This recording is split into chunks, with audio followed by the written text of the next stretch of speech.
السلام علیکم ورحمۃ اللہ وبرکاتہ۔ بسم اللہ الرحمن الرحیم۔ شادی کی پہلی رات میں نے گھونگھٹ اٹھانے سے پہلے اپنی پگ اس کے قدموں میں رکھتے ہوئے صاف الفاظ میں بتا دیا، مجھے معاف کر دو، میں حق زوجت ادا کرنے سے بالکل قاصر ہوں، صرف اپنی والدہ اور بہنوں کی خوشی کی خاطر خود غرض بن گیا ہوں۔ اس نے وہ پگ میرے سر پہ رکھتے ہوئے کہا، آپ جیسے بھی ہیں آپ میرا سہاگ ہیں، میرا نصیب ہے، مجھے اب آپ کے ساتھ ہی رہنا ہے۔ اس دن کے بعد اس اللہ کی بندی نے میرے ساتھ 30 سال گزارے، میرے گھر والوں کی ہر بات کو برداشت کر لیا، بانجھ ہونے کے طعنے بھی سنے مگر میرا پردہ رکھا۔ قبرستان میں قدم رکھتے ہی ایک مہک نے استقبال کیا، یہ خوشبو اس سے پہلے کبھی نہیں سونگھی تھی اور نہ ہی میں نے محسوس کی تھی۔ میں ہر جمعے کو صبح فجر کی نماز کے بعد اپنے والد صاحب کی قبر پر جاتا دعا مانگنے کے لیے اور وہاں سے اپنے آفس چلا جاتا تھا۔ ایک عرصہ ہو گیا تھا مگر آج میں نے قبرستان میں ایک نئی خوشبو محسوس کی جو مجھے بے چین کر رہی تھی۔ یہ خوشبو کسی طرح سے بھی دنیاوی خوشبو نہیں لگ رہی تھی۔ بہرحال میں والد صاحب کی قبر پر پہنچا تو ان سے چند فاصلے پر ہی ایک نئی قبر بنی تھی۔ تازہ پھول اور چادر سے اندازہ لگانا مشکل نہیں تھا کہ 2 یا 3 دن پہلے ہی یہ قبر بنی ہے۔ والد صاحب کی قبر سے فارغ ہو کر جاتے ہوئے اس قبر پر دعا مانگنے کے لیے رک گیا۔ دعا کے دوران محسوس کیا خوشبو اس قبر سے ہی آ رہی ہے۔ کنفرم کرنے کے لیے قبر کی مٹی مٹھی میں بھری تو ایک دم ٹھٹک کر رہ گیا۔ قبر کی مٹی ٹھنڈی تھی، جیسے نم ہو، مٹی بالکل خشک تھی اور کمال حد تک ٹھنڈی ٹھار تھی۔ بہرحال مٹی کو وہیں قبر پہ پھینک دیا اور ہاتھ جھاڑنے کے بعد چل پڑا۔ بھائی کی دکان کھولی، پہلا گاہک آیا، اس کو سامان دیا۔ اس نے کہا، زمان بھائی آج خوشبو تو بہت کمال کی لگائی ہوئی ہے۔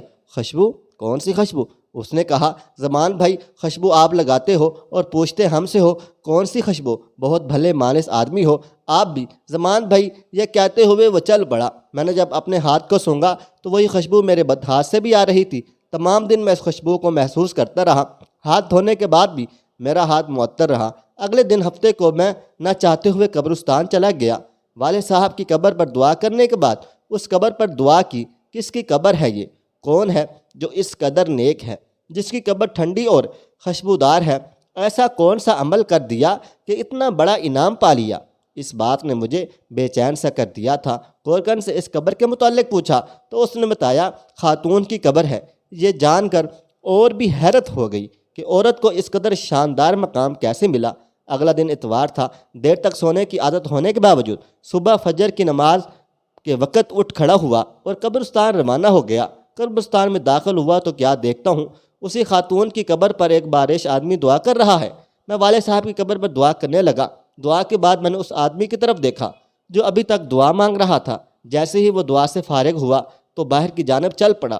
اس کو جاتے دیکھ کر میں بھی اس کے پیچھے ہو لیا۔ جیسے ہی وہ دروازے سے باہر نکلا میں نے آواز دے دی، سر بات سنیں، 1 منٹ پلیز۔ جی فرمائیں۔ سر میں معذرت چاہتا ہوں، میں نے آپ کو تکلیف دی، مگر میں آپ سے ایک بات پوچھنا چاہتا ہوں، اگر آپ اجازت دیں تو میں آپ سے پوچھوں؟ جی پوچھیں، کیا بات ہے؟ انتہائی محبت سے اس شخص نے جواب دیا، شکریہ سر، جزاک اللہ۔ میں دراصل جاننا چاہ رہا تھا یہ کن کی قبر ہے جہاں دعا کر رہے تھے؟ اگر مناسب سمجھیں تو بتا دیجئے، آپ کیوں پوچھ رہے ہیں؟ اس نے سوال کیا۔ دراصل اس قبر سے آنے والی خوشبو نے مجھے بے چین کر دیا ہے۔ ایسی خوشبو میں نے آج تک محسوس نہیں کی، مجھے یہ دنیاوی خوشبو نہیں لگتی۔ میں جاننا چاہ رہا تھا کہ صاحب قبر نے ایسا کون سا عمل کیا ہے کہ یہ مقام ملا ہے۔ قبر ٹھنڈی اور خوشبودار ہو گئی۔ یہ سن کر اس شخص نے ٹھنڈی آہ بھری اور کہا، قبر ٹھنڈی اور خوشبودار کیوں نہ ہو، اس نے اللہ تعالیٰ کو راضی ہی ایسے کیا ہے۔ جی میں یہی جاننا چاہ رہا تھا کہ ایسا کون سا عمل ہے جس سے یہ سعادت نصیب ہوئی۔ تو اس نے بتایا، یہ میری زوجہ کی قبر ہے، 30 سال ہماری رفاقت میں رہی، 4 بہنوں کا اکلوتا بھائی ہوں۔ میری بہنیں اور ماں کو میرا صحرا دیکھنے کا بے حد شوق تھا۔ سرکاری نوکری ملتی ہی چاند سی دلہن کی تلاش شروع کر دی گئی۔ یوں دنوں میں لڑکی کی تلاش کا کام مکمل ہو گیا۔ شادی ہوئی اور ماں اور بہنوں نے اپنے ارمان دل کھول کر پورے کر لیے۔ شادی کی پہلی رات میں نے گھونگھٹ اٹھانے سے پہلے اپنی پگ اس کے قدموں میں رکھتے ہوئے صاف الفاظ میں بتا دیا، مجھے معاف کر دو، میں حق زوجت ادا کرنے سے بالکل قاصر ہوں، میڈیکلی طور پر مکمل انفٹ ہوں، مگر اپنی والدہ اور بہنوں کی خوشی کی خاطر خود غرض بن گیا ہوں۔ اس نے وہ پگ میرے سر پہ رکھتے ہوئے کہا، آپ جیسے بھی ہیں آپ میرا سہاگ ہیں، میرا نصیب ہیں، مجھے اب آپ کے ساتھ ہی رہنا ہے، آپ کے ساتھ ہی مرنا ہے۔ اس دن کے بعد اس اللہ تعالیٰ کی بندی نے میرے ساتھ 30 سال گزارے، میرے گھر والوں کی ہر بات کو برداشت کیا، باز ہونے کے تانے بھی سنے، مگر میرا پردہ رکھا۔ اللہ تعالیٰ نے کیسے اس کی قبر کو ٹھنڈا اور خوشبودار نہ کرے جس نے اتنی پاک باز زندگی گزار دی ہو۔